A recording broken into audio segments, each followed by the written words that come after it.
నమస్తే, welcome to max TV. 12 రాశుల వారి స్వభావం ఏ విధంగా ఉంటుంది, అలాగే లక్షణాలు ఏ విధంగా ఉంటుంది, వారి ఆలోచన విధానం ఏ విధంగా ఉంటుంది అని మనకు తెలియజేయడానికి స్టూడియోలో ఉన్నారు ప్రముఖ ఆధ్యాత్మికవేత్త సత్యనారాయణ మూర్తి గారు. మరి వారిని అడిగి మరిన్ని విషయాలు తెలుసుకుందాం. నమస్కారం గురుజీ. నమస్కారం అమ్మా నర్మదా. గురుజీ ఎలా ఉన్నారు? బాగున్నానమ్మా. గురుగారు, మీనరాశి వారికి సంబంధించి ఆ రాశి వారి స్వభావం ఎలా ఉంటుంది, వారి ప్రవర్తన అలాగే ఆలోచించే విధానం ఏ విధంగా ఉంటుంది? మీనరాశికి మనం సింబల్ ఏం చెప్పామంటే చేప. అవునండి. చేప జారిపోతుంది. చేప నీటిలో మాత్రమే జీవిస్తుంది, బయటకు వస్తే చచ్చిపోతుంది. అంటే వీళ్ళు నేటివ్ ప్లేస్లో నేటివ్ ఇంట్లో ఫుల్ పవర్ఫుల్ ఉంటారు వీళ్ళు. అండ్ ఈ యొక్క చాలా చురుకుదనం, చేప ఎంతసేపు కూడా చాలా చురుకుదనం అనమాట. ఏ పనినైనా సరే సూపర్ ఫాస్ట్గా చేస్తారు. ఓకే. కానీ పని దొరకాలి వాళ్ళకి. ఫస్ట్ పని దొరికితే వాళ్ళు దాంట్లో సృజనాత్మకత శక్తి, ఇన్నోవేటివ్ ఐడియాస్తో వాళ్ళు అల్లుకొని వెళ్ళిపోతారు. ఆ తర్వాత ధైర్యంలో విపరీతమైనటువంటి ధైర్యస్తులు, పైకి పిరికి వాళ్ళ కనబడతారంతే. మనం వీళ్ళు పిరికోళ్ళు కదా అని అనుకుంటే పప్పులో కాలేసినట్లే. కాబట్టి వీళ్ళు కొంచెం ఈ ఆపోజిట్ సెక్స్ పైన వీళ్ళకి ఇంట్రెస్ట్ ఎక్కువ ఉంటుంది మీనరాశి వాళ్ళకి. అంటే మగవాళ్ళకి. ఆడవాళ్ళ గురించి మనం అనకూడదు కదా. ఆడవాళ్ళంతా కూడా వాళ్ళు ఎథిక్స్తో ఉంటారు ఎప్పుడైనా సరే. భారతదేశ స్త్రీ అంటేనే అది మనకి. వాళ్ళు చాలామంది, ఎంతమంది, ఇప్పుడు మాకు ఒక ప్రొఫెసర్ ఉండేది. ఆ ప్రొఫెసరు ఒక స్టేట్మెంట్ ఇచ్చినప్పుడు it is a contradictory statement అని నేను చెప్పాను. అండ్ తర్వాత లేటర్ ఆన్ డేస్లో ఆమె ఎస్ యు ఆర్ కరెక్ట్ అని ఉంది. అంటే ఈ యొక్క పురుషులకు సంబంధించి వీళ్ళు ఏంటంటే చపలత్వం ఉంటుంది అన్నాడు. అలా ఈ ధన సంపాదనలో వాళ్ళకి సోర్స్ దొరికితే వాళ్ళు అల్లుకొని ముందుకు వెళ్ళిపోతారు వీళ్ళు. తర్వాత వీళ్ళ దగ్గర నాకు నచ్చిన గుణం ఏంటంటే వాళ్ళ భార్యలకి స్వేచ్ఛనిస్తారు. వాళ్ళు మామూలు ఎలాంటి వ్యవహారాలు ఉన్నప్పటికీ కూడా బయట అందరూ ఉండరు. వాళ్ళ జాతక పర్సనల్ చార్ట్స్ని బట్టి, వాళ్ళ గ్రహం చూసేటటువంటి దాన్ని బట్టి ఉంటారు. కానీ వైఫ్కి ఈక్వల్ రెస్పెక్ట్ ఇవ్వడము, ఆ తర్వాత గౌరవము అనేటటువంటిది, mutual confidence, mutual respect and mutual understanding, ఈ 3 ప్రిన్సిపల్స్ని ఔపాసన చేసినటువంటి తిట్టలు వీళ్ళు. ఆ తర్వాత లౌక్యంగా మాట్లాడటం. ఎందుకంటే దీనికి అధిపతి, ఇది మీనరాశికి అధిపతి గురుడు కాబట్టి ఇంటలెక్చువల్స్ ఉంటారు వీళ్ళు, పైకి కనబడరు. కాబట్టి ఏ సమస్యనైనా ఏ పనినైనా సరే క్షణాలలో వీళ్ళు సాల్వ్ చేసేటటువంటి నైపుణ్యత, ఆ తెలివితేటలకి వీళ్ళకి పుష్కలంగా ఉంటారు. ఆ తర్వాత వీళ్ళకి ఎటువంటి రోగం వచ్చినా సరే తగ్గిపోయేటటువంటి రోగ నిరోధక శక్తి వీళ్ళల్లో ఉంటుంది, ఇమ్యూనిటీ పవర్. అండ్ సంతానం అనేటటువంటిది కంపల్సరీ ఉంటుంది. మీనరాశి వాళ్ళకి ఎవరికి కూడా సంతానం లేకుండా ఎవరు లేరు. ఫెర్టిలిటీ సెంటర్స్ తిరగాల్సినటువంటి అవసరం వీళ్ళకి లేదు. అలాగే అనుకూలమైనటువంటి భార్య, అనుకూలమైనటువంటి భర్త వీళ్ళకి దొరకడానికి అవకాశాలు ఉన్నాయి. అండ్ వీళ్ళు ఎక్కువగా కూడా షేర్సు, ఈ తర్వాత ఈ యొక్క సాఫ్ట్వేర్ రంగాలలో, మీడియా, ఎలక్ట్రానిక్ మీడియాలో వీళ్ళు ఎక్కువ ఉండడానికి అవకాశాలు ఉంటాయి.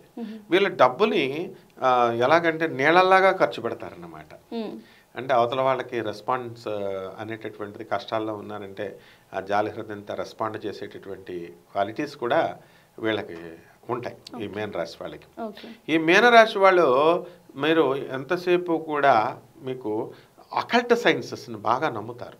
అంటే మంత్రశాస్త్రాన్ని, దేవుణ్ణి, జ్యోతిష్యాన్ని బాగా నమ్ముతారు, సాంప్రదాయబద్ధమైన.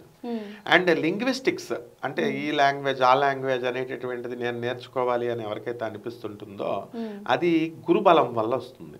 దాన్ని బట్టి మనం చెప్పేయచ్చు అనమాట, వీళ్ళ గురువు బాగున్నాడా బాగాలేదని. వాళ్ళ గురు రాశి వాళ్ళు కాబట్టి రకరకాల ఏదో ఒక లాంగ్వేజ్ నేర్చుకోవాలి, ఎందులో ప్రొఫిషియన్సీ, ఏదో ఒక సబ్జెక్ట్ నేర్చుకోవాలా. అలా వాళ్ళకి తెలియకుండా పాపం ఒక ఇంజనీరింగ్ చదివినటువంటి అబ్బాయి ఇంజనీరింగ్లో షైన్ కాకపోవచ్చు, కానీ ఒక చెఫ్గా అతని యొక్క మనసులో కోరుకుండొచ్చు. ఆ రంగంలో అతను బాగా సక్సెస్ఫుల్ అవుతాడనమాట.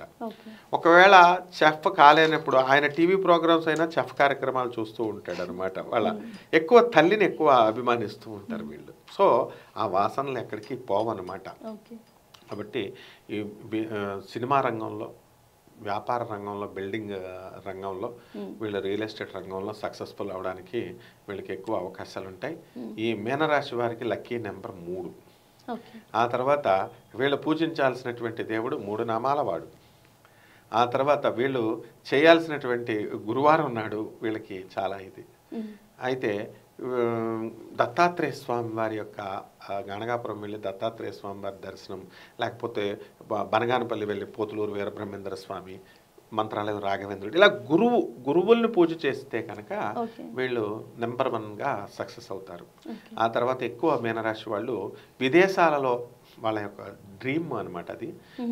వాళ్ళ డ్రీమ్స్ అన్నీ కూడా పూర్తవడానికి అవకాశాలు ఉంటాయి. వాళ్ళు విదేశాల్లో స్థిరపడడానికి కూడా అనుకూలమైన సమయంలో అనుకూలమైనటువంటి నిర్ణయాలు తీసుకుంటారు. అండ్ లైక్ మెరాకల్ లాగా వాళ్ళ యొక్క కోరికలు తీరడం అనేటటువంటిది జరుగుతుందన్నమాట. అలాగే ఓపిక సహనం తక్కువ ఉంటుంది వీళ్ళకి. అంటే ఏదైనా సరే స్టార్ట్ చేసినప్పుడు వినాయక చవితి పూజ నేను ఒకళ్ళ ఇంట్లో చేస్తాను. అందులో నా శిష్యుడు మీనరాశి శిష్యుడు ఉన్నాడు. ఏమంటాడంటే వాడు 1 గంట 2, 3 అయిపోద్దని భోజనాలు తొందరగా పెట్టాలని పూజ 20 నిమిషాలేనండి అంటాడు. అంటే ఏ పూజ అయినా 20 నిమిషాల కంటే ఎక్కువ చేయకూడదంట అంటాడు, టీవీలో ప్రోగ్రామ్ చూసినట్టు. అనగానే వాడు నాకు ఇండికేషన్ ఇస్తున్నాడు అనమాట, ఓకే 20 మినిట్స్లో క్లోజ్ చేయమని. సరేరా నాయన అంటాం. ఆ పూజ అంటే ఏముంది, రెస్పెక్టింగ్ ద గాడ్ నాయన, రెస్పెక్టింగ్ లైక్ ద పేరెంట్స్. 10 నిమిషాల్లో చేయొచ్చు, 20 నిమిషాల్లో చేయొచ్చురా నాయన అనేవాడిని. సో ఈ విధంగా అంటే వాళ్ళు మళ్ళీ అలా అని భక్తి లేదని కాదు, వాళ్ళకి భక్తి ఉంటుంది. కాబట్టి ఈ విధంగా ఈ మీనరాశి వాళ్ళు అత్యద్భుతమైనటువంటి చక్కటి అడ్వైజర్స్ వీళ్ళు, అండ్ మంచి నెగోషియేటర్స్ కూడా. కాబట్టి లైఫ్లో వాళ్ళు చక్కగా ప్రాస్పర్ అవుతారు. అండ్ హార్డ్ వర్కింగ్ నేచర్ అనేటటువంటిది డెవలప్ చేసుకోవాలా. ధారాళంగా తండ్రితో పోటీ పడి వీళ్ళు ఎలా ఉంటుందంటే వీళ్ళ యొక్క జాతకం తండ్రే ధర్మాత్ముడు అనుకో, తండ్రే అందరికీ ఖర్చు ఎక్కువ పెడుతున్నాడు అనుకో బంధువులకి వీళ్ళకి, ఆయన్ని మించి వీళ్ళు ఖర్చు చేసేటటువంటి అవకాశం వీళ్ళకి భగవంతుడు ఇస్తాడు. అండ్ తల్లి తండ్రి సంపూర్ణమైనటువంటి ఆరోగ్యంతో వీళ్ళ తల్లిదండ్రులు ఎక్కువ కాలం ఉంటారు, ఏ మీనరాశి వాళ్ళైనా. ఇవమ్మ జనరల్గా. ఓకే గురుగారు, మీనరాశి వారికి సంబంధించి వారి స్వభావం ఏ విధంగా ఉంటుంది, అలాగే వారి ఆలోచన విధానం ఏ విధంగా ఉంటుంది, లక్షణాలు ఏ విధంగా ఉంటాయో మాకు తెలియజేశారు. ధన్యవాదాలు. ధన్యవాదాలమ్మా.